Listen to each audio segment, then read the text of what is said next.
Good morning, everybody. Thank you so much for joining us today. I'm Caroline Fredrickson. I'm the Executive Director of the American Constitution Society for Law and Policy. And for those of you who may not be familiar with ACS, we are a national network of lawyers, law professors, law students, judges, and policymakers who believe that law should be a force to improve the lives of all people. We are holding today's discussion as we prepare to mark a very sad anniversary, the 10th anniversary of the tragic events of September 11th, 2001. On September 11th, we will focus rightly on remembering and honoring the individuals whose lives were lost and on the grieving families and friends. But today we pause not only to remember that grievous human toll, but also the consequent effects on law and policy. There is little question that the last decade has left us profoundly changed. Collectively, we are grappling with our national security policy to keep our nation safe. We are looking for physical security, but also protections for our democracy's cherished tenets. Going forward, we need to address how can we be secure while preserving the liberties that make us who we are as a nation. We could stay through Labor Day and beyond and only begin to scratch the surface of these issues. Thus, today we will focus mainly on three issues. Our morning's panel will explore the issue of surveillance. Our lunchtime featured speaker, William Lietzau, the Deputy Assistant Secretary for Rule of Law and Detainee Policy at the Department of Defense, will address detention policy. And this afternoon, our panel will examine how shifts in the national security arena have led to broader doctrinal changes in other areas of the law, such as criminal procedure, immigration law, the First Amendment, and separation of powers. And since we have little time and much to discuss, I will move quickly to opening up our first panel, which, as I mentioned, features experts addressing surveillance. Our moderator today will introduce each panelist, but I have the great honor of introducing him today, Professor Jeffrey Rosen. Fully enumerating Jeff's credentials could again take us through Labor Day and beyond. Till Columbus Day at least. So I'm going to offer you only a few brief remarks about Jeff's background, but I would tell you to look at the handout that you've gotten for fuller details. Jeff is a professor at George Washington University and serves as the legal affairs editor for the New Republic. He's the author of numerous books, including The Unwanted Gaze, Destruction of Privacy in America, The Naked Crowd, Reclaiming Security and Freedom in an Anxious Age, and most recently, The Supreme Court, the personalities and rivalries that defined America. And Jeff, I have to mention that you do like the full colon a lot in your titles. Also, Jeff has written many essays and commentaries in the New York Times Magazine, Atlantic Monthly. He's provided commentary for National Public Radio and written for The New Yorker. The LA Times has described him as our nation's most widely read and influential legal commentator. We are extremely lucky to have him here today. Jeff. Thank you so much. Thank you, Caroline, and thank you all for coming. I cannot imagine a better place to commemorate the 10th anniversary of 9/11 than at the American Constitution Society. ACS, of course, was founded in 2001, the same year as 9/11.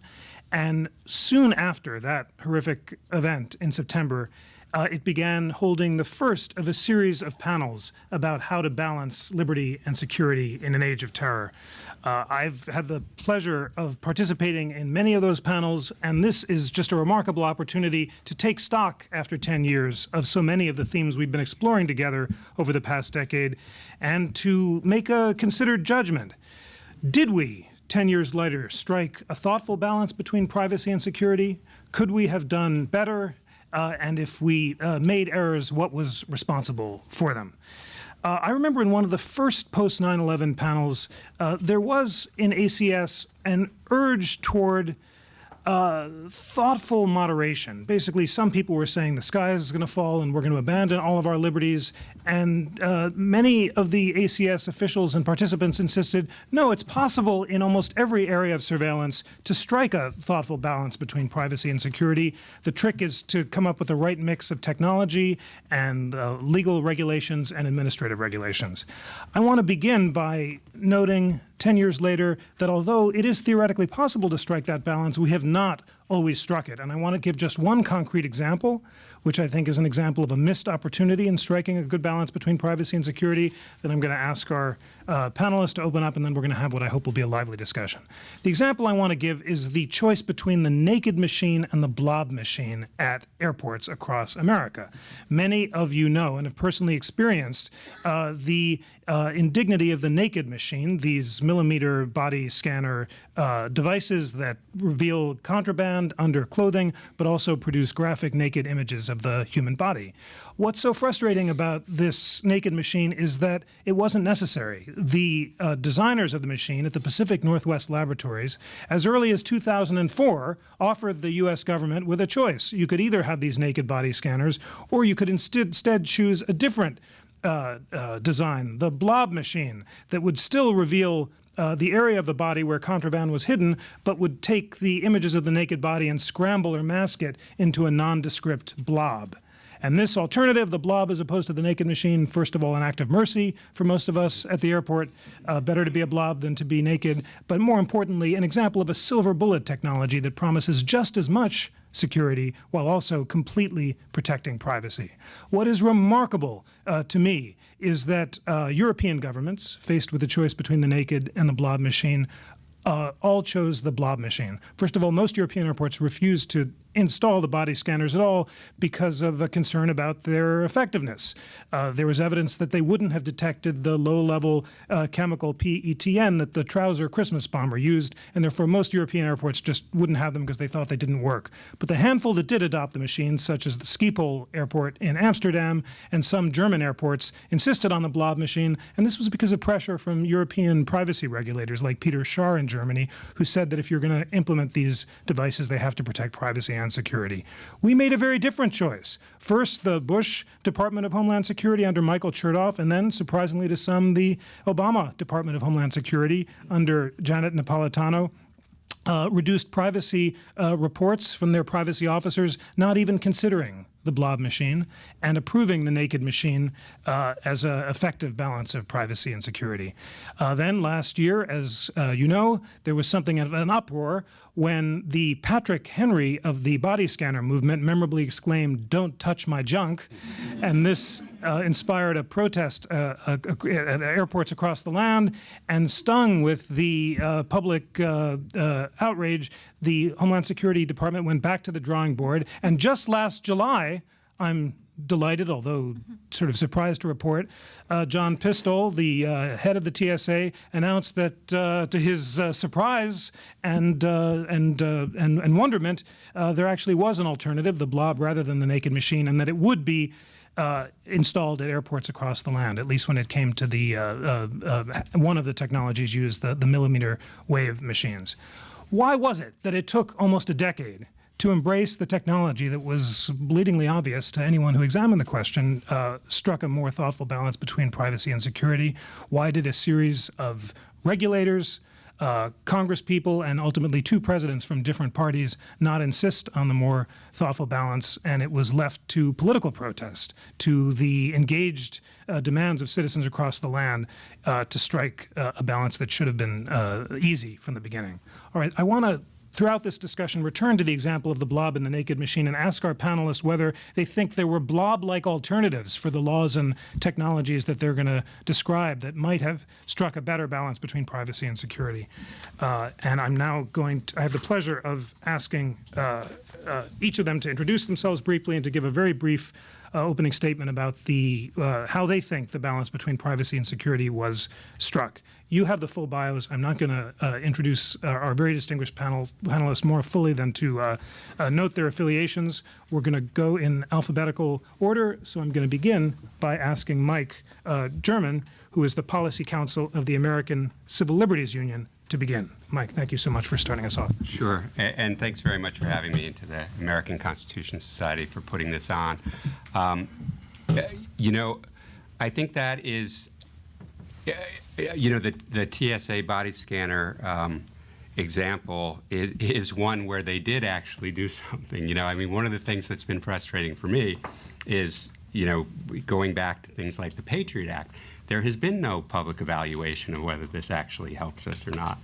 And here we are 10 years later. Not only do we not have evidence whether this is actually helping us keep the country secure, we have substantial evidence that it's been abused. And you know, what we found out during this last round where provisions were reissued,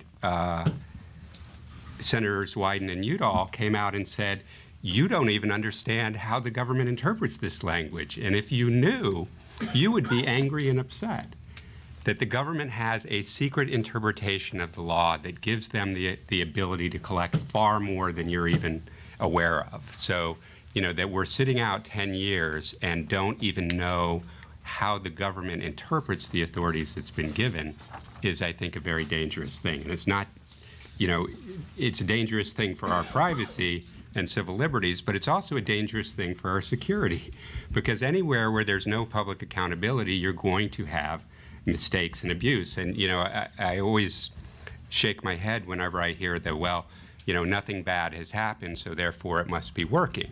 And I always think you could have said that same thing on September 10th, 2001, and you would have been very, very wrong, catastrophically wrong. And we know less now about whether our intelligence agencies are effective than we did on September 10th, 2001. And I think that's the most dangerous aspect of where we are. And you know, it goes into a number of different areas, but that's really, I think, the most important thing for us to be considering, is that we don't even know what the government is doing and how it's doing it. If you had to pick a single bit of information to get from the government, what would it be? A single bit. That's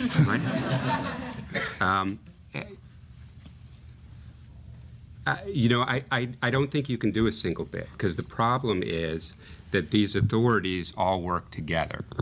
You know, so if you narrow the Patriot Act National Security Letter Authority, does that mean that the government will just abuse the Foreign Intelligence Surveillance Act amendments a little broader? You know, if you shut down Section 215, does that mean that they'll just use some other authority? So, you know, particularly in the surveillance world, and particularly now that we have this pervasive information sharing, you know, I mean, as we saw in the paper just this week, you know, if the CIA can't do it, maybe they can talk to their buddies at the NYPD to do it, or at the FBI, or at the National Security Agency, and sort of, you know, or through these intelligence fusion centers where state and locals are involved with federal officials in collecting intelligence for the federal intelligence community.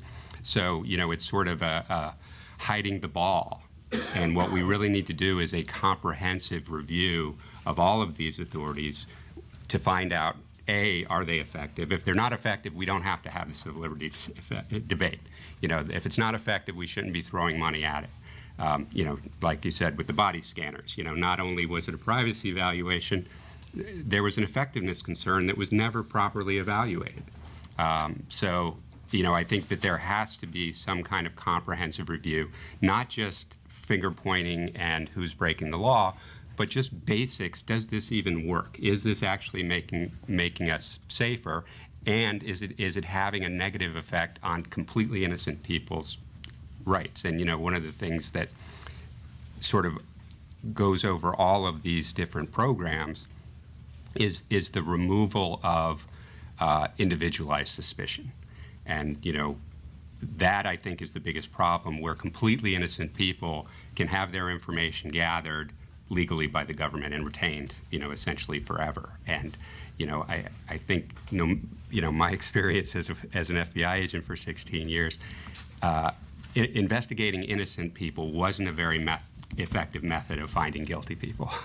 And that hasn't changed. So, what we need to do is make sure, those guidelines that were put on after the Church Committee reviewed previous abuses were designed to help focus these very, powerful tools on people that they actually had a factual basis for believing were doing something wrong, rather on against anybody they want, because what they found was when they had that authority, they went, as the quote in the Church Committee report, from the guy with the bomb to the guy with the picket sign to the guy with the bumper sticker of a candidate they didn't like. So, we have that history. We know how that works, and we should have been a lot more careful after 9/11 to make sure that didn't happen again, because now, there's ample evidence that it is happening again, that people are being investigated because of their political activities rather than because of their any evidence that they might be doing something wrong. Mike, thank you so much for that. Next, we'll hear from Deepa Iyer, the Executive Director of the South Asian Americans Leading Together. Deepa. Thank you so much, and thanks to all of you for being here and to ACS for convening this really important conversation as we approach the 10-year anniversary. I wanted to just let you know that my point of entry into this conversation is really from a community-based standpoint and a community-based perspective. I'm with the national nonprofit organization South Asian Americans Leading Together, or SALT, which really found itself in a critical moment in the days and weeks after September 11th.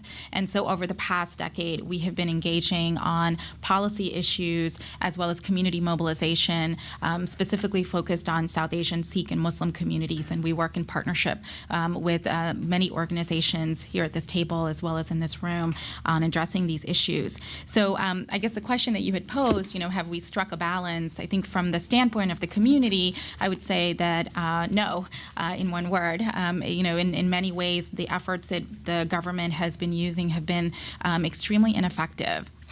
And I think that it's really important that we talk about or frame what's happening with surveillance as part of the broader climate that community members have been facing since September 11th. And this broader climate, as I know many of you know, has to do with the conflation of immigration laws and national security interests. It has to do with public actions within the United States where people have been subjected to backlash and racial bias and religious discrimination, bullying and profiling.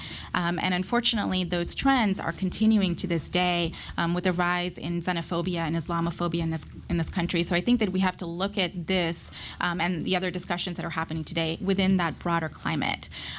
Surveillance, specifically with the expanded powers that the government has been able to acquire, we definitely have been seeing an impact on, and I'll call the communities that I work with, the MASA communities, Muslim, Arab, South Asian communities.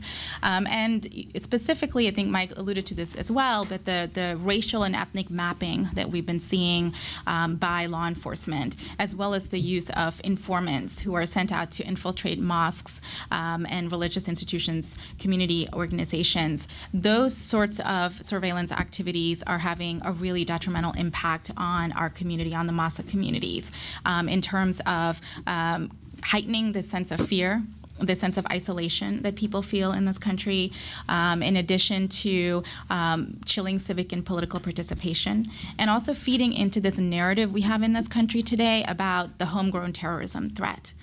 So I'll stop there, but that's just kind of the frame that I wanted to throw out there for the discussion. Can you imagine a better way of designing this intelligence work that would have had less of this profiling and negative effect? Well, I think that, again, as Mike had alluded to, I think we need to start looking we can't use this sort of generalized suspicion and generalized characteristics when we're looking at what's happening in these communities. We need to really look at individual behavioral profiles in terms of identifying who could be a potential threat. And I think that since we've abandoned that and are casting the net so wide in terms of really investigating and looking at innocent people, we're really doing a disservice to the fundamental principles that our country was founded on and to effective law enforcement. Thank you so much, Deepa. Next, we'll hear from Gregory Nojeim, the Senior Counsel, Director of the Project on Freedom and Security and Technology at the admirable CDT, the Center for Democracy and Technology. Greg, thanks so much for being here. Thanks, Jeff. Appreciate the opportunity to be here. Thank you to the American Constitution Society. You know, Deepa, it's interesting. When I was at ACLU at the time, we were talking about investigations that didn't start with a tip, that didn't start with a lead.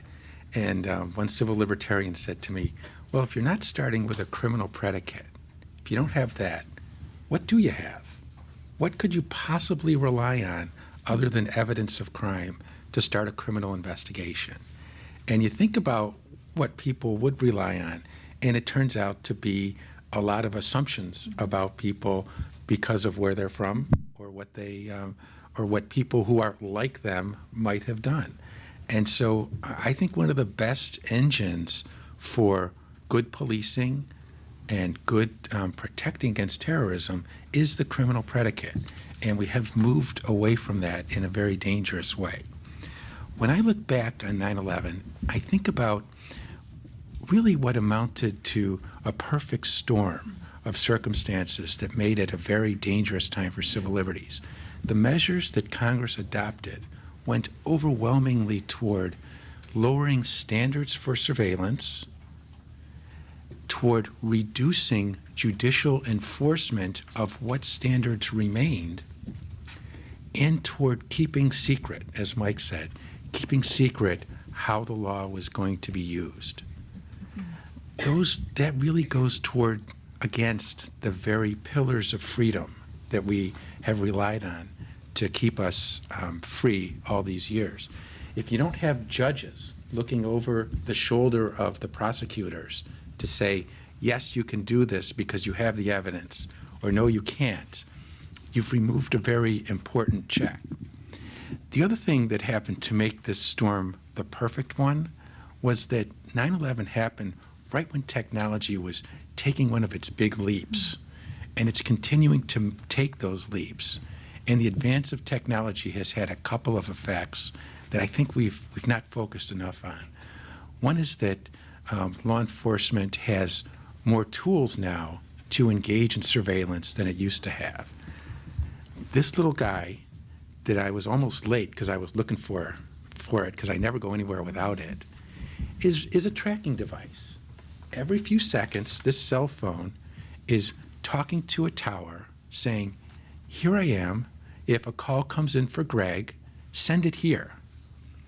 The company that services this little device keeps a record of that, where it was at what time.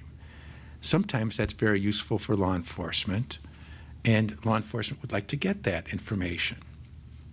But the law governing law enforcement access to information like that was written in 1986. Who had a cell phone in 1986? Captain Kirk had one, right? But not many others. So the law doesn't specify a standard for access to that information. As another example, advance of technology, you've heard a lot about cloud computing. Cloud computing, an example would be, say you want to save a document and allow others to work on it, or you want to come back to it from wherever you are. You could, for example, use a product, Google Docs, save the document to Google Docs instead of on your computer. Well, when you make that decision, you're not thinking, I think, about what the level of protection is that's afforded to that document. You've got a new convenience, a new technology, so you save it on Google Docs instead of on your computer. Well, guess what? For law enforcement to get that document off your computer, they need a search warrant. They've got to convince a judge that there's probable cause of crime. If you save it with Google Docs, they don't need a search warrant. They need a subpoena. That means they have to convince themselves. So to sum up, 9/11 came at the time of a perfect storm. There was this advance in technology that allowed for more surveillance, and there were these diminishments of what I called the pillars of freedom.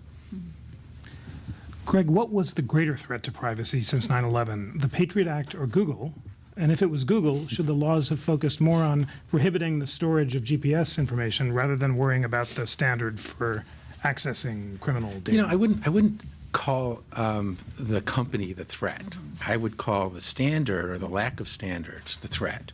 And when we talk about what there ought to be, you see Google supporting stronger standards. You see a lot of the companies supporting stronger standards because they want to be able to assure us that it doesn't matter where you save that document. It doesn't matter which service you used. There's a level playing field. You know, we talk about leveling the playing field, but in a lot of ways, just because technology has moved, there's been no decision. There was no decision to reduce the level of judicial control over law enforcement access to information. Nobody made that decision. Instead, technology moved in a way so that we put more of our information into the lower protected basket.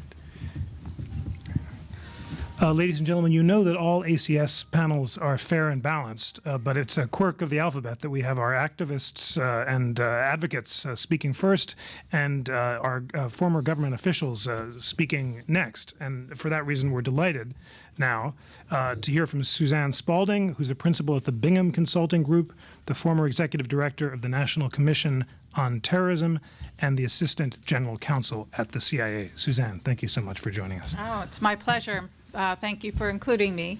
I'm going to start by pushing back a little bit on your framework. Great. As a number of folks in this room have heard me ad nauseum for the last 10 years talk about, I think we really set ourselves up for misunderstanding these issues when we talk about balancing national security and civil liberties. Which is our tried and true way of talking about the tension in this environment.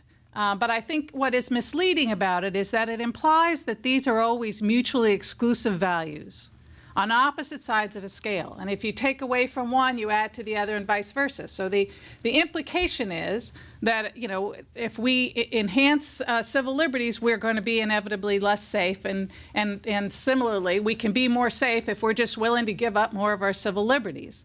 I think it is a bad equation for people who care about civil liberties, because I do think that most Americans, when they hear this notion of balancing, they think, wait a minute, you want to balance my safety against someone else's civil liberties because they don't feel any threat to their own civil liberties from what's being proposed, and they'll pick safety every time.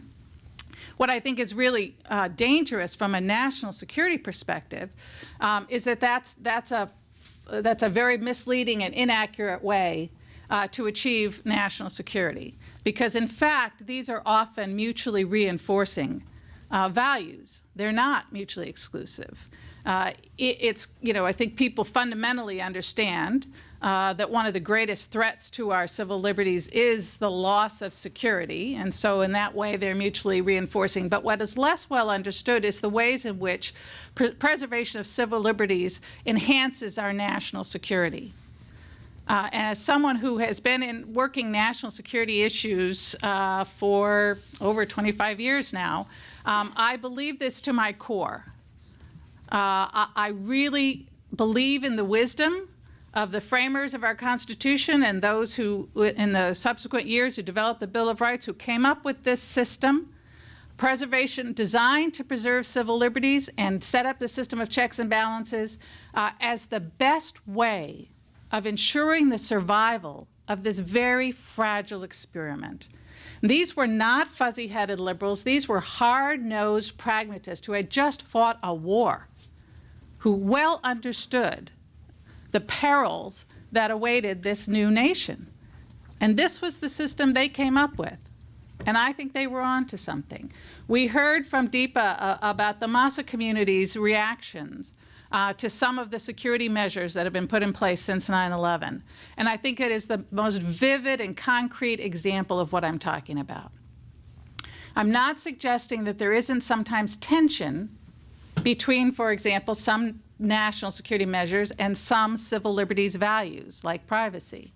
What I'm suggesting is that we have to keep in mind that there are national security costs to those intrusions on civil liberties and privacy. And one of the most fundamental costs is the lack of trust. One of the things that makes us so strong is this relationship between the governed and the government, and that relationship of trust. And so provisions that drive wedges between the government and the governed, I think, weaken us and are bad for our national security. Measures that are implemented that either in themselves or in the way they're implemented or because of the lack of transparency reduce that level of trust or legitimacy in those measures, reduce public support. And having measures that don't have public support and don't have credibility with the public, like the body scanners, is bad for our national security. So I think this is a really important message that we need to continue to drive home. When I talk to my friends who are particularly on the Hill, I say one of the things you have to do is remove the but from your sentences when you talk about this. So many policymakers stand up and say, I take a backseat to no one on my determination to keep this country safe. But we have to remember the Constitution preserves civil liberties. And I think that, again, sort of sets up this notion that one is not actually part and parcel of the other. That's helpful, and I think we're agreeing that balance doesn't mean that privacy and liberty are always in tension. Sometimes they reinforce each other, but that you should only adopt a law or technology after a cost-benefit analysis that proves that it's effective and that it enhances both privacy and security as much as possible, or strikes the best possible balance, I would say, between them. Let me just ask you about the body scanners. What happened with that? That seemed to be an example of a no-brainer, as they say, exactly the kind of technology that you're talking about, where the blob version could have gotten public support, gotten just as much security, also enhanced privacy. There was no real cost to embracing it, yet the naked machine proliferated instead. Why was that? I don't know why that was. I mean, I would have to assume, given that I know we have people making these decisions who are doing, trying to make the right decisions. They're not unmindful of the prospects for, how the public will react to these. I have to assume that there were voices that were saying that the blob is not as effective, that there will be things that will be missed if you do that, and that is my working assumption, and I may have been wrong, but I got to think that those people were trying to make the best decision. Now, again, I think the lack of transparency, a more open and collaborative process for this, might have helped, prevent a waste of resources and a huge, negative public reaction, or at least a significant negative public reaction. So I think Michael's point, and echoed by others on the panel, is exactly right. Transparency is one of the most important improvements that you can make in this area. That's great, and that last point is echoed by the recent decision of the U.S. Court of Appeals for the D.C. Circuit, which found that the TSA had failed to submit the body scanners to public comment, violated the Administrative Procedure Act, and sent it back for further comment along those lines. Last, we will hear from Ken Wainstein, who, as you know, is a partner at Melveny Myers and the former Homeland Security Advisor to President George W. Bush. Ken, thank you so much for being here. Okay, thanks very much. Good to see everybody. Let me just say, I want to commend Suzanne's articulation of the paradigm to everybody. I think that's dead on right, and I think too few people actually articulate that publicly. It's too easy to just sort of take a look at security and liberty and see it as a sort of clear-cut balance or dichotomy or trade-off, one to the other. And I think that Suzanne has hit the nail on the head, which is, yes, there's tension between safeguards to protect liberty and the utility, usefulness, and agility of certain investigative tools. And those trade-offs have to be made. So there is some tension there, but that doesn't mean that security necessarily comes at the cost of liberty and vice versa. And I think, actually, if you take that paradigm as she's articulated, and if you look at the last 10 years, which is, I guess, what we're doing here today, I think you see the last 10 years as a good example of that. I mean, we've lurched back and forth. We've had some missteps. I don't know much about the blob machine, but sounds the way Jeff describes it, like there were some missed opportunities there. But that's, any human endeavor is going to be marked by some error, some oversights, and the like. But I think if you look at this sort of the overall direction that we've taken in terms of adopting, and I'm talking about legislation here, adopting tools that we need to meet the terrorist threat, it's actually been a good exercise in weighing the need for these tools, weighing the impact that those tools will have on liberty, and doing your best to try to reconcile the need to protect security of these tools and the need to make sure they're not abused. And I think it's worth going back and sort of taking a little, putting this in historical context. I won't go back to 1776 like Suzanne did, but just go back to pre-9/11. You got to sit back and think about, what did our legal authorities look like? When I say our legal authorities, the legal authorities that were being used for national security investigations. They're basically a set of tools that were adopted for the Cold War, adopted, for dealing with Soviet spies and the like, not tools that were adopted for the asymmetric threat that international terrorism posed. They were tools that, as Greg pointed out, were designed for a technology of a past age. They weren't, as much as Greg says that these technologies allow the government greater powers to investigate, they also allow our adversaries greater powers to communicate and launch attacks against us. So the authorities we were working with didn't take into account the fact that terrorists in Pakistan can instantaneously communicate with a cell member here in the United States and tell them to launch an attack. So you had a set of tools designed for the Cold War. You had a set of tools that were intentionally designed to prevent communication between criminal investigators and intelligence agents who were running investigations against foreign threats. And you had tools that you had authorities that prevented sharing of information and coordination between those groups.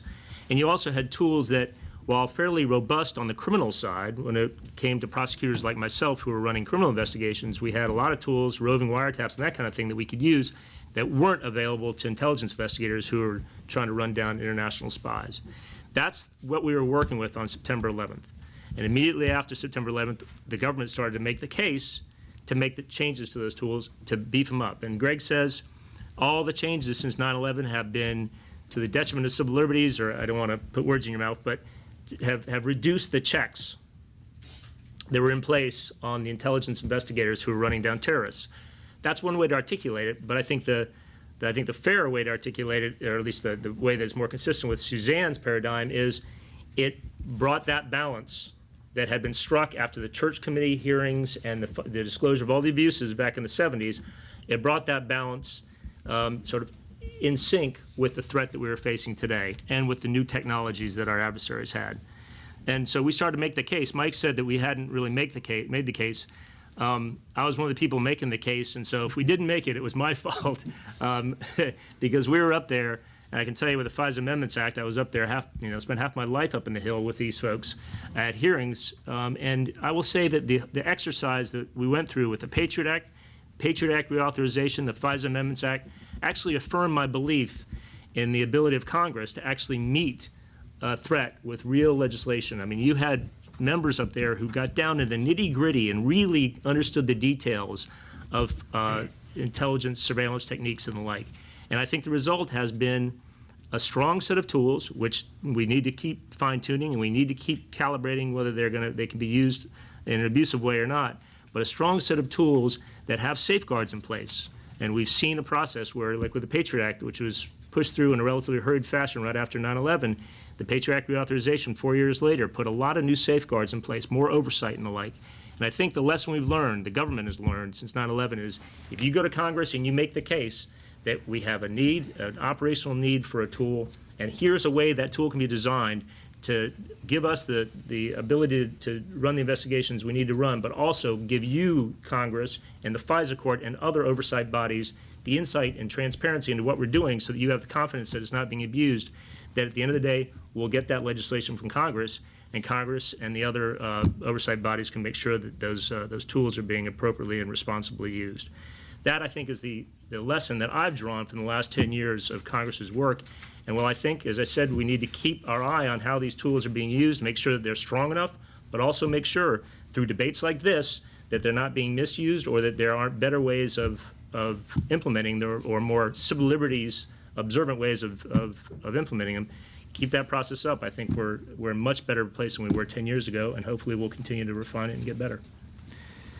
can you make a strong point that there was broad bipartisan support for these measures? Initially, the Bush administration was criticized for its unilateralism, for trying to implement this stuff on its own, but after it got smacked down by the Supreme Court, it went to Congress, and as you said, in the Patriot Act and the FISA amendments got almost everything that it asked for.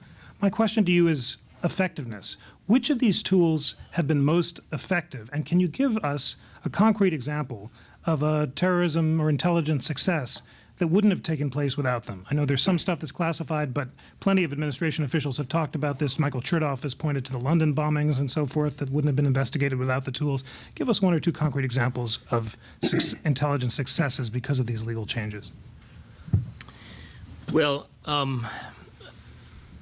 think the biggest success is a success that is actually played out in every investigation, every day that the government is trying to identify and deter terrorists. And that is the lowering of the wall.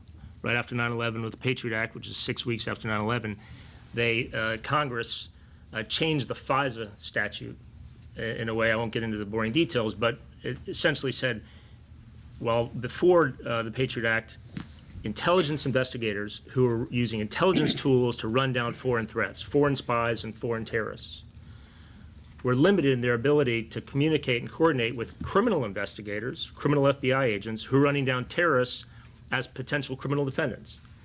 So you had two bodies of personnel within the federal government, both of whom focused on the same threat, the same people, like the 9/11 hijackers. We've heard about how had identified a couple of 9/11 hijackers here in the U.S.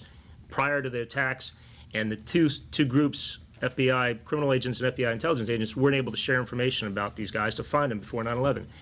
That was the state of the law, and there were actually good reasons coming out of the Church Committee findings, and as to why Congress at that time thought it was important to have Congress and the FISA court and the Department of Justice thought it was important to limit that coordination because of the worry that there would be mischief with criminal investigators misusing intelligence tools for their own, to build criminal cases. But with 9/11, it was clear we needed that coordination. If there's one crime or one area of human misconduct where you need to have everybody in the government seamlessly working together to try to stop it, it's international terrorism. You need the CIA overseas to be able to work seamlessly with the FBI agents here and say, hey, look, we've identified this guy in a cave in Pakistan who looks like a bad actor. The FBI needs to be able to determine whether that bad actor is connected with somebody here in Wichita, Kansas, who might be a cell member, and then work with the local police department who actually know the streets of Wichita to try to find that guy and see who his Confederates are and this kind of thing. That all has to happen seamlessly. Prior to 9/11, it couldn't happen. So if I were to cite one success that plays out literally in every investigation every day of the year, it's that. And that has been, I tell you, to Congress's credit, they saw the importance of lowering the wall immediately after 9/11 and did it, and it's been a real step forward for us. Thanks for that. Let me ask Mike and Greg especially to respond to Ken's point. Why wasn't it sensible to tear down these Cold War era silos and to allow for information sharing? Do you agree that it actually was effective? And if you're concerned about the civil liberties impact of it, how could you have achieved the benefits of information sharing while also avoiding this sort of discriminatory harassment of political protesters and low-level criminals that both of you are concerned about? Well, I mean, I think it's important to look at the facts, and if you do a careful reading of the 9/11 Commission report and the Joint House Senate Intelligence Committee review, what this so-called wall was not a legal wall. It was a bureaucratic wall that was put up based on misperception of the law. And when they looked at the various what they described as intelligence failures that allowed the plot to continue, what they showed was if they had complied with the law that was on the books then, it would not have prevented them from sharing the information with the criminal investigators. There was an open criminal case on the Cole bombing, so there was no impediment to sharing the information with those investigators. It was a misperception that allowed that. So to create a law to correct a misperception of the law isn't necessary in the first place. And in the second place, as far as the coordination between Congress and the administration, it comes down to, for the public, just trust us. We had these meetings in a closed room and trust us. There was a lot of really hard questions being asked. But here's what we know. In 2005, when there was the Patriot Act came up the first time for reauthorization, both the FBI director and the Attorney General testified there were no substantiated abuses. And Congress had no alternative but to take their word for it, because there was no evidence publicly available or that they had access to. Now, in fact, the FBI and the Department of Justice had reported 19 violations to the Intelligence Oversight Board, but those violations weren't substantiated because the board never met in the first 6 years of the Bush administration, at least according to Washington Post reporting. So, luckily Congress asked for an audit of just 2 provisions. Just take 2 and take a look at what the Inspector General found over the course of 5 reports was wholesale abuse of these authorities. So we can't just trust the government. We have to have public accountability, and we have to, with the warnings of Senator Wyden and Udall, there is stuff going on we don't even know about, and that we would be shocked and angry. Well, what we do know about is warrantless wiretapping, done in contravention of the Foreign Intelligence Surveillance Act. We know about these Patriot Act abuses. We know about, a racial mapping program that's been initiated. If this is what we know about, and there's something out there that's going to make us angry and shocked, I think that's a pretty important warning that we should be listening to. Greg, what could have maintained the benefits of information sharing while avoiding the abuses? One of the best proposals I've heard was from the Germans. This controls on the use of data. The German intelligence service has broad authority to seize data without individualized suspicion, but it can only pass it on to law enforcement if it finds evidence of terrorism or serious violent crimes. It can't use it for low-level crimes, political protests, and so forth. Would some kind of control use model like that have helped, or can you think of better alternatives? I think it would have been attacked as establishing a wall between the intelligence gathering and the other crimes. So I kind of wonder whether that model would survive here. One thing I think would help would be considering what information can be seized, can be obtained, and to put the limit there as opposed to, you want to have minimization procedures, you want to have minimization rules that make it so that information that is not necessary to the purpose for which it was collected isn't saved or isn't shared. But I think the more effective rules are always at the front end. They're always at the front end. And that's where I think post 9/11 we made decisions that were not right and that have resulted in a collection in secret about a lot of information that we don't know how it's being used. One that really stands out to me was the change that was made to the National Security Letter Authority. And NSL is a letter that it's a demand issued by the FBI or another federal agency for records that are held by a company. Generally, they're held by a company. So it could be records about how you use the internet, who you emailed, who you called. It could be your financial records from a bank, could be credit records, and as a result of post-Patriot Act changes, could be records about what you bought at a pawn shop, could be records about your car or boat purchase. It used to be the case that when law enforcement wanted information like that on the intelligence side, they had to be able to convince themselves that the information that they sought pertained to a person who was a terrorist or a spy. A terrorist or a spy.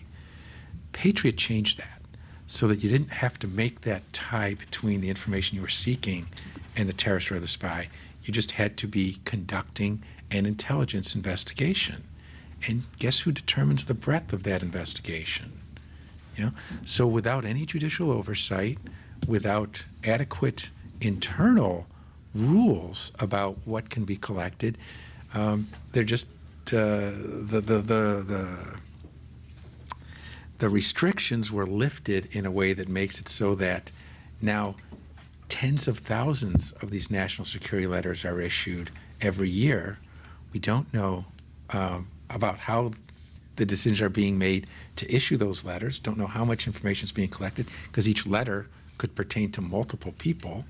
So it just was a big change in how information could be collected, when it could be collected, that has never really been reined in.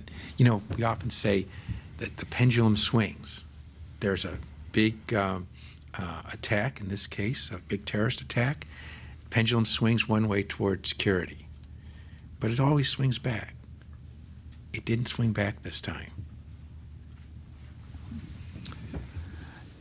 Deepa, do you have a sense of how, whether it was better or worse in Europe? I mean, we have not had a London-style bombing or a Madrid-style bombing.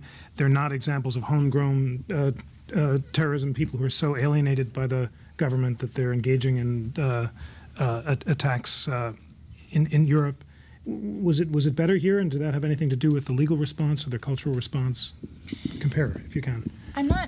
I don't know that I can actually speak to that directly. I do know that when you're talking about what's happened with the Masa communities here, we know for a fact that many of the terrorism plots were actually foiled here in the United States due to tips and information that were provided by members of the Masa community.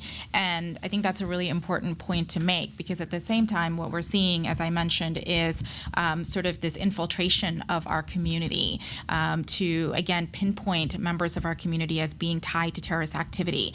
And if I may, I just wanted to make sure that we had a chance to talk a little bit about, you know, Mike and I have talked about this racial mapping, and I think it's important to just flesh that out a little bit and talk about the impact on the community as well.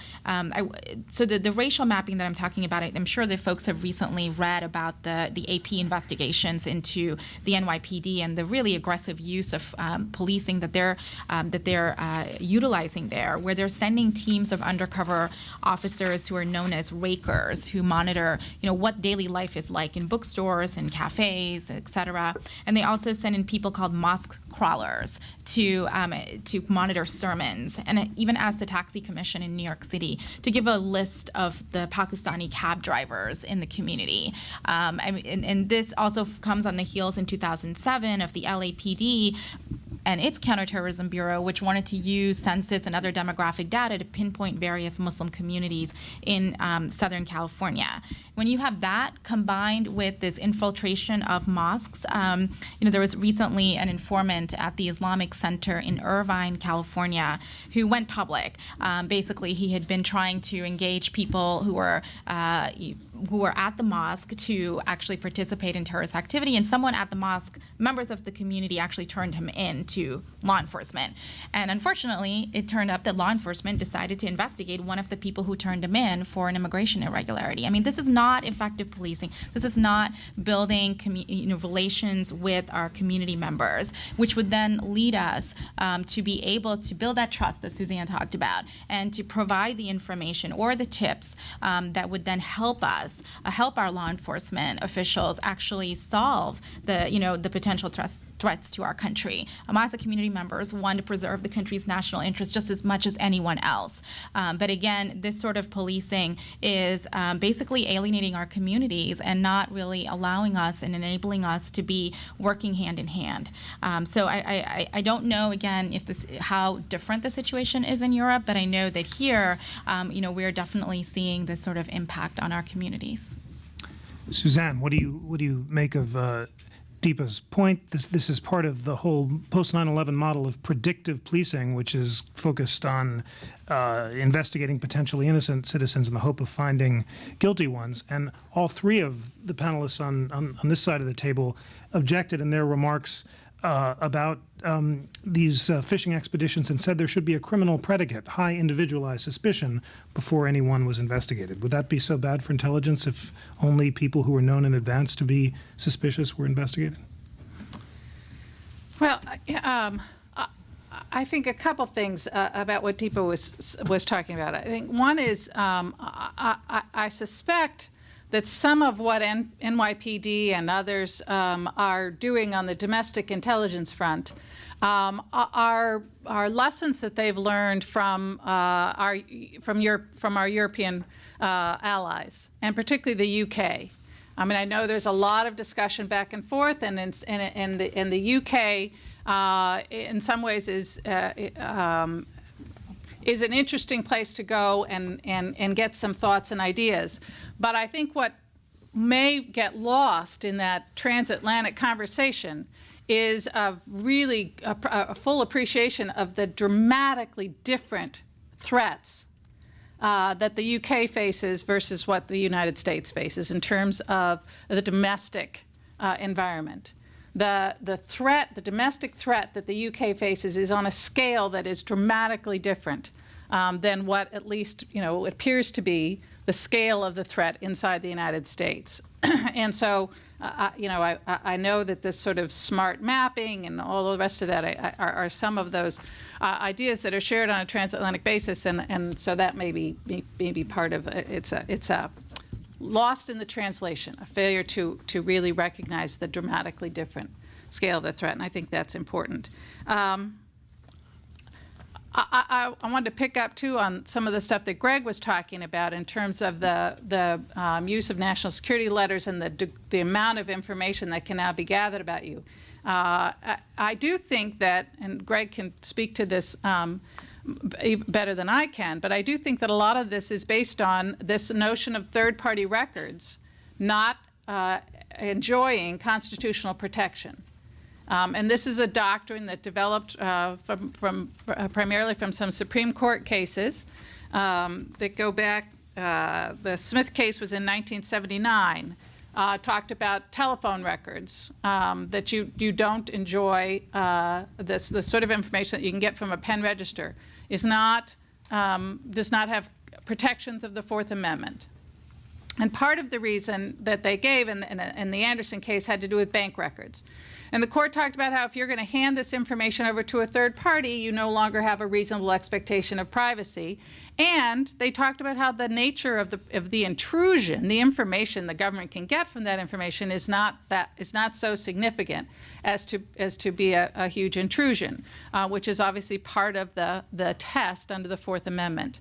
And it's interesting, if you go back to the Smith case, the court talks about how this list of numbers, phone numbers called and numbers calling in, isn't really doesn't tell you that much. You can't even tell whether the call was completed and who are the who belongs to that phone number, et cetera. Well, you can imagine. I mean, that was 1979. Today, it is a trivial matter to connect a number with a person, and it's now being applied to all kinds of activities on the internet. So even in that context, the amount of information that you can gather is so much greater. Not to mention, as Greg pointed out, the vast amount of information that's out there about each and every one of us in our daily lives that is considered a third-party record, like the email you save in the cloud. And so I think policies that have been built upon this assumption that there's no constitutional implication when the government gathers records and information about you that is held by a third party, I think we have reached a point where the difference in quantity becomes a difference in kind, and I think we should be prepared for courts to begin to look at that in a different way. And the Jones case, which is on GPS tracking, I think, interestingly enough, may signal that shift. And the district court's decision there about the implications, I think, are an indication that the ground is shifting on this whole notion of third-party records. That's great. I'm glad you mentioned Jones, and I want to ask the whole panel about it. So you and Greg have said there are really two constitutional doctrines that most threaten privacy in the post-9/11 era. The first is the third-party doctrine. In an age when we store our private papers in the digital cloud, that is on distributed servers kept by Google and Yahoo, we have far less privacy to keep those documents private than at the time of the framing when we kept it in locked desk drawers. And you say that perhaps should be reexamined. And the second, and related one is the expectation of privacy doctrine that says that once you surrender information for one purpose, you abandon all expectation of privacy for it in all purposes. And that's what's raised in the Joan case. For those of you who don't know, I think this is the most one of the most significant and exciting criminal procedure privacy cases in the past decade. The question is, can the government put a GPS device on the bottom of a suspect's car without a warrant and track his movements 24/7? And in this case, there actually was a warrant, but it was invalid. So for the purposes of the case, it has to be treated as if it was a warrantless search. Several lower courts upheld this 24/7 GPS tracking on the grounds that we have no expectation of privacy in public, because any of our neighbors could theoretically put on disguises and follow us around 24/7, the court held. We have to assume the risk that hidden secret GPS devices can achieve the same level of surveillance. However, and I'm not going to hide my own position on this, in a visionary opinion, the U.S. Court of Appeals for the D.C. Circuit disagreed. This brilliant opinion was written by Judge Douglas Ginsburg, who was a libertarian judge nominated to the Supreme Court in 1987. But he understood that there's a huge difference, not only in degree, but in kind, between a snapshot of your movements and a complete picture of it. He said we do have an expectation of privacy in the whole of our movements in public, because the whole of our movements reveal far more than the snapshot. It's far more than the sum of its parts. Just as the government in intelligence cases has invoked the mosaic theory to say you have to be able to collect a lot of little bits of information about someone and connect the dots, so said Ginsburg, when we're tracked 24/7, our legitimate expectations of privacy in public are invaded. All right, with that neutral presentation of the facts, I'm going to ask our panel what they think. What should the Supreme Court do, and what will the Supreme Court do? Greg, you introduced this. Nothing to add, Jeff. I mean, you just got it so right. No. Well, is there any? Can you imagine the Supreme Court actually agreeing with Judge Ginsburg and striking down this warrantless search? I think that the court. We're going to file an amicus brief in the case, so I don't want to say too much, but I do think that Ginsburg may be onto something. Went out on a limb, I think, compared to what other judges have said. This notion that anything that happens in a public area is always fair game, no matter how law enforcement might collect it and might use it, I think is under a reasoned attack, and for good reason. Some people have said that we need a new Fourth Amendment for the digital age. I don't think that we can count on there being a new Fourth Amendment for the digital age. I think that what we need to count on or to focus on is having statutory protections fill in where the Fourth Amendment might not. So, for example, we have this law, the Electronic Communications Privacy Act. It's the one that was enacted in 1986. It's very outdated. One good approach to dealing with this third-party records doctrine and with these other Fourth Amendment challenges that we have left over from these court decisions is to update that law and to increase the standards in that law so that law can fill in where the Fourth Amendment leaves off.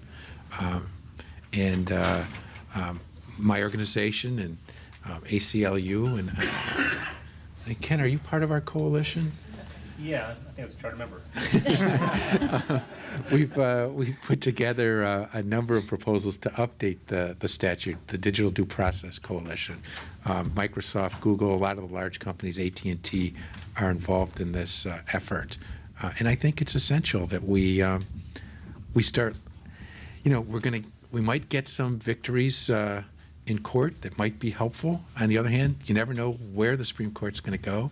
I think it's important for there to be a legislative option. And this is very much a bipartisan effort in the same spirit. Senators Wyden and Representative Chaffetz, the Utah Republican and the Oregon Democrat, have introduced a Geopositional Privacy Act that would prohibit the government from achieving geolocational information without a warrant and also from sharing information without consent. So it may be legislatures as well as courts that address this. Just before opening this up for questions, I want to ask Ken, I know you're somewhat constrained in what you can say because your firm is representing the defendant in the Jones case, but in your Supreme Court pundit mode, if you imagine that the court were to, what do you think the court's going to do? And if they were to uphold this warrantless search, on what grounds would they do it? What's the argument for upholding it? Well, I am going to be careful. I'll engage in punditry, but only to a certain extent, because a couple of my partners are representing the criminal defendant in this case before the Supreme Court. I think one concern, just to take it away from this case, but just the idea that we've now reached an era where the notion of lack of expectation of privacy no longer works. I mean, I understand the argument in practical terms. I think it actually is getting some traction with people who write and think on this issue, and obviously getting some traction with at least one local court here, and might well get some traction elsewhere. The problem with it is that once you get past that paradigm that has been sort of instilled in our legal jurisprudence and in our criminal and intelligence practice, it becomes a question of line drawing. How do you then draw the line as to where a reasonable expectation of privacy starts and where it ends? And so in the case of GPS surveillance, I understand the argument about how the fixing of a GPS instrument on a car gives you an amount of data that police usually are not able to get unless they have a warrant. And I get that, and I think that yeah, if you're measuring the level of intrusion by the amount of information that the government's able to get by the use of a particular tool, that seems fairly intrusive. I understand the argument. The problem is, well, where do you draw the line then? So you tell the police, well, you can't use a GPS 24 hours a day for a month on somebody. Well, can you use it for a day? Okay, maybe another court will come along and say, nope, doesn't matter if it was 30 days or 1 day. It's just too encompassing. You learn too much about the person's daily routine. You need to get a warrant. Okay, fine. Then let's go to physical surveillance. Because I think a good argument can be made that 24/7 surveillance, which is a term that's used all the time in law enforcement and intelligence, which means you have an agent, a human being who's following a suspect or following an intelligence target, watching that person every minute of the day. That's getting much more information about that person's activities than a GPS on his car, which only tells you anything about that person when that person is in the car. And 24/7 physical surveillance means that you're watching that human being every time he or she is outside in public. Well, wouldn't the same argument, couldn't it be made against 24/7 physical surveillance? And I can tell you, there are a lot of people in this country who are subject to 24-hour, 7-day-a-week surveillance. And I can tell you there are people that we want to be under that surveillance. So the question is, how do we then draw that line? And so once you sort of cross the Rubicon and you say, well, this no expectation of privacy line really isn't what it used to mean, then I think we have a bit of a problem on our hands. So I guess in practical terms, that's the argument that I've heard that I think will get some traction. Great. Anyone else want to add to the Jones case? All right, let us open it up to your questions. We have 20 minutes. The ACS cameras are whirring. They're not surveillance cameras, but they do require that you wait for a microphone, if you would, before speaking. And, sir, why don't you give us our first question? Okay, thank you very much. My name is Dimitar. I'm a graduate student at Georgetown in the Security Studies program.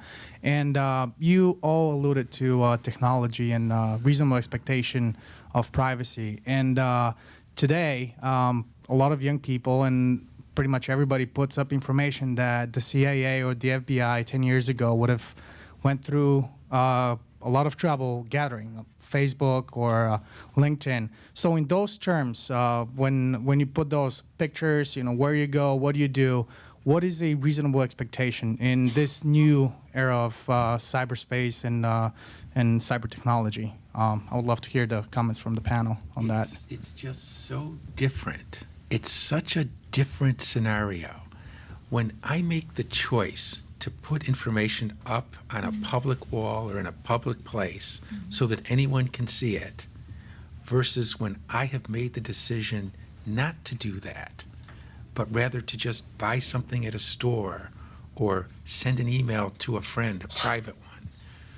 It's just a completely different scenario because the person has made the decision to make the information public as opposed to not ever considering that decision. I mean, it has to be the case, it seems to me, that if there's going to be a significant space of privacy, that we are able to conduct our affairs privately and make decisions that allow us to conduct those affairs efficiently without bearing everything that we're doing to government surveillance.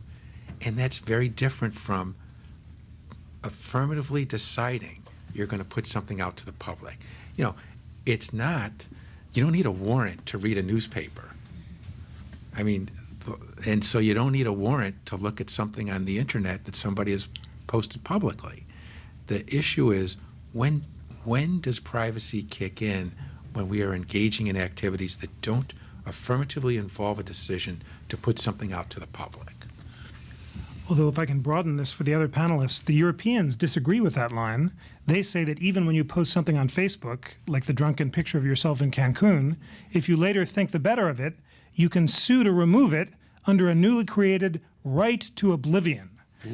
This is proposed by the French, and obviously it's a very French existentialist, right? Americans want to be remembered, the French want to be forgotten, and the French data commissioner and the European privacy commissioner said if pictures are posted on Facebook that offend your sense of moral dignity, you should be able to sue to have them taken down. And an international body, I think it's an International Commission of Forgetfulness, is supposed to decide on a case-by-case basis whether or not the pictures come down. Any takers on the panel for a right to oblivion? I don't know if I'd go to a right to oblivion, although I tend to go for rights. I'd have to understand that a little better. But I think, you know, we don't just have to look at this in a rights perspective. There's also an issue about what is legitimate government activity. You know, just because information is public, does that mean the government should be spending its time collecting it? And, you know, we might, you know, feel very open now in this, you know, wonderful society where we can comment on almost anything anybody's written publicly and put our own 2 cents in. But if we became aware that the government was actually individually tracking every post you put up, commenting on every political issue, we'd be horribly offended, as we should, you know, because the government has no right, has no legitimate purpose in gathering our political ideas where there is no suspicion that we're engaged in any sort of illegal activity. So I think, you know, we also have to cabin, you know, what's appropriate for the government to be collecting, you know. As an FBI agent for 16 years, I was able to read the newspaper, but I wasn't able to cut that out and put that in an FBI file where that information would be retained and searchable in a law enforcement database. And that should still be the case, but it's clear it's not. Thanks so much. Yes.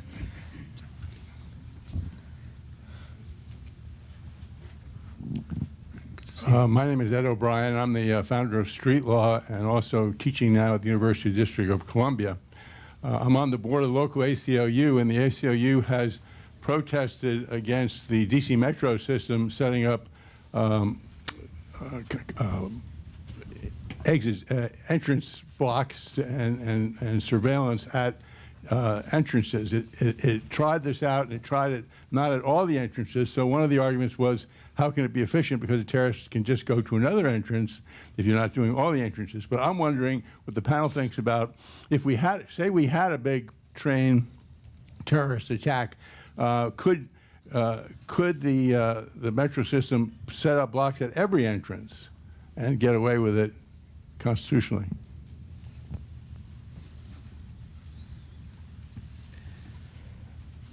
This is a softball. Suzanne. We know what these guys are going to say. Could they set up surveillance cameras at every entrance? Cameras, spots where they search people, go through metal detectors and things like that. checkpoints. Yeah. TSA airport.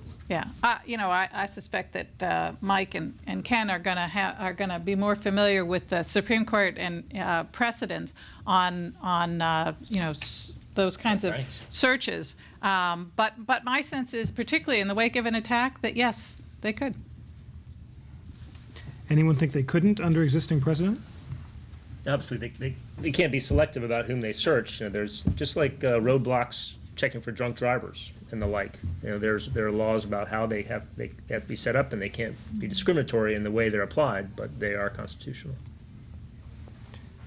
In the wake of the attack, the doctrine clearly says that would be fine, and there may even be a terrorist exception to the no roadblock ahead of times. In other words, you can't have drug roadblocks that are only looking for drugs, because that's a law enforcement purposes. But if you're looking for terrorists, that might be okay.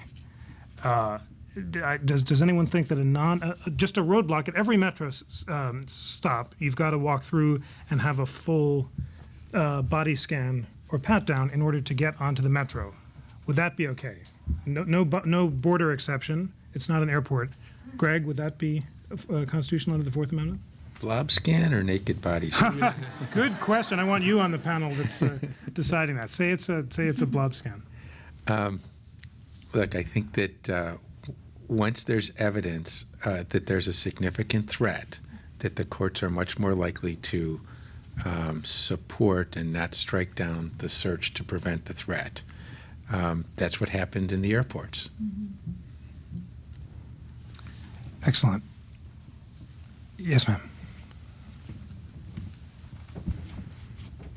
Hi. Can you hear me? Yes.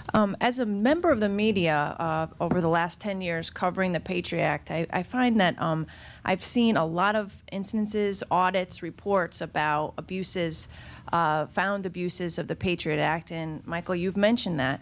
But it's very frustrating because these stories don't seem to really permeate the public consciousness. So when there are debates on the Hill about the Patriot Act and whether or not to extend the limitations to them and the sunsets, these abuses and these cases don't come up very often. It doesn't seem to be a real hard-hitting case as to how the government has abused the Patriot Act. And I was wondering if you could tell me, for right now, post 9/11 retrospective, what the biggest abuse that you've seen that really encapsulates this loss and balance that you're talking about.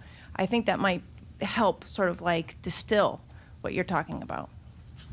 Sure. And I think, the difference between these Patriot Act authorities and the naked body scanners is that we can see what the government's doing to us every time we stand in line and we're forced through the machine. So we understand what's happening. The problem with the Patriot Act and the other surveillance authorities that have been brought in since 9/11 is that they occur in secret. So we don't know what the government is doing. If we had, something that, our cell phone would beep every time the government reviewed our records, I think there'd be a lot more concern about what was going on, that, you were getting this notice that your records were being obtained. That would be something that I think would, provide that, because, while these audits were very good at quantifying the abuse, and, what the IG found was that 22% of the national security letters he audited had legal violations that should have been reported to the Intelligence Oversight Board. That's an incredible amount of violations when you think that, 50,000, upwards of 50,000 of these letters are going out every year. So not to mention the illegal exigent letters that aren't even part of the law. It was just something that they made up. And used against journalists, sort of attacking our First Amendment freedoms pretty well. But I think the one issue that I would point to as far as the worst abuse is in sort of one of the less reported audit reports on Section 215 authority. And I think because it showed how internal controls don't work. And what happened was Section 215 allows the government to go to the secret foreign intelligence surveillance court and request an order for any tangible thing based on a relevant standard. very low standard. Ex parte, no opposition in there. So the FBI goes to the secret court and says, we want a Section 215 order, and the court tells them no. This is a clear violation of the First Amendment. They go back, twice told no, this is a clear violation of the First Amendment. They then get a national security letter, which doesn't require the judicial oversight to get the same information. When questioned about it, the general counsel of the FBI said, I disagreed with what the court's decision was. That, to me, is horribly troubling, that somebody is overruling the court with no oversight. And that should present to us a big concern about a system that relies entirely on internal controls. What was the clear violation of the First Amendment? What was the order sought for? We don't know. These violations that were quantified in the IG report were sanitized, so we don't have faces that we can put to them. We have time for one last question. Yes, sir. My name is Todd Pierce. Would anybody in the panel comment on how much these policies may have been driven by the ideologists within the Bush administration promoting what they called, or has been called, unitary executive theory, so much so that we even have today people like Eric Posner, prominent law professors, calling for dictatorship and setting aside the Constitution. Particularly, we had, in that 9/11 was really more of a pretext. We already had total information awareness basically created, but just waiting for the pretext to implement it. Patriot Act supposedly had been written in large part prior to 9/11, again waiting for the pretext to implement it. And that the surveillance has even went so far as to infiltrate anti-war groups. So it seems like it may be at least in part to suppress dissent rather than to get information for national security purposes. So again, we've gotten so far now 10 years later, where we actually have people calling for dictatorship. And how much is that driven back by the ideologists within the Bush administration? Greg, to what degree was this just a Republican thing? As we've talked about, Congress endorsed most of it.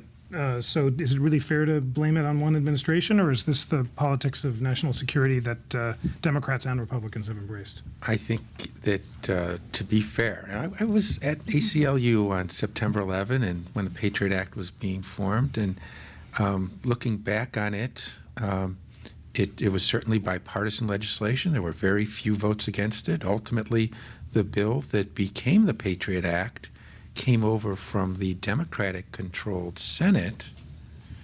It was called the USA Act. On the House side, it was called the Patriot Act. The bill that actually passed is the USA Patriot Act. And interestingly enough, the House Judiciary Committee, chaired by a Republican, Jim Sensenbrenner, had a more civil liberties-friendly piece of legislation than did the Senate. The Senate bill was much more influenced by the administration's views. And so I think it's fair to say that Patriot was a bipartisan legislation. The opponents of it, notably Russ Feingold in the Senate, and I think around 34 mostly Democrats in the House. The opponents were generally Democrats, but it was overwhelmingly bipartisan. I don't think the Patriot Act was a plot. I think the Patriot Act was an overreaction to what had happened on September 11, that we've learned enough to know that we ought to be revisiting the authorities that were given, and that we haven't adequately done that the pendulum hasn't swung back. Well, I think that's a good note on which to end. These panels are always a balance between alarmism and despair and sort of grim, modified hope. But Greg reminds us that there is a bipartisan constituency for civil liberties, libertarian conservatives and civil libertarian liberals. And perhaps when we reconvene for our 20th anniversary panel on 9/11, they will have had some success, at the very least, although we'll all look like blobs by then in 20 years. I hope that they will have success in stopping the naked machine. At the very least, we'll just be going through blob machines at airports. Thank our panelists for an excellent discussion. Good job. Very good job.